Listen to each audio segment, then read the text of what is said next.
امام بارگاہ دربار حسین حجر شاہ مقیم میں شب عاشور کی مجلس کا آغاز کر دیا گیا، جس میں ملک کے نامور علماء نے ذکر فضائل اہل بیت بیان کیے۔ مزید جانتے ہیں اپنے نیوز باکس کے نمائندے سید زاہد حسین نقوی سے۔ جی آگاہ کیجیے گا۔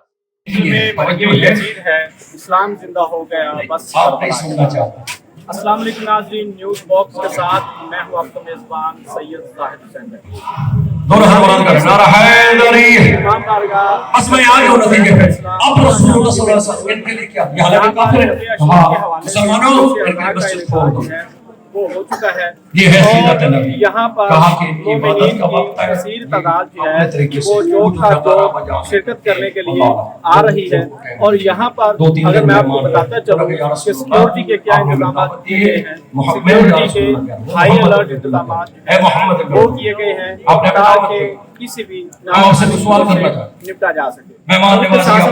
یہ بھی بتاتا چلوں کہ جب ہماری یہاں کے انتظامیہ سے یہاں پر اسی امام بارگاہ میں کتنے مومنین ہیں وہ ان کا یہ کہنا تھا کہ کم از کم جو ہے وہ 10,000 سے زیادہ مومنین یہاں پر شرکت کرتے ہیں، اور اس امام بارگاہ کی جو پلیس ہے، جگہ ہے، وہ کم پڑ جاتی ہے، لہٰذا ہم انتظامیہ سے یہ مطالبہ کرتے ہیں کہ کم از کم شب عاشور 10 محرم کو جو ہے وہ میونسپل کمیٹی کی کچھ بلڈنگ جو ہے احاطہ جو ہے وہ دیا جائے، تاکہ عزادار جو ہے وہ ماتم داری، سینہ زنی اور زنجیر زنی جو ہے وہ کر کے اس کا امام صاحب کو پیش کر سکیں۔ حضور کو سوالوں کو چھاڑ کر دی۔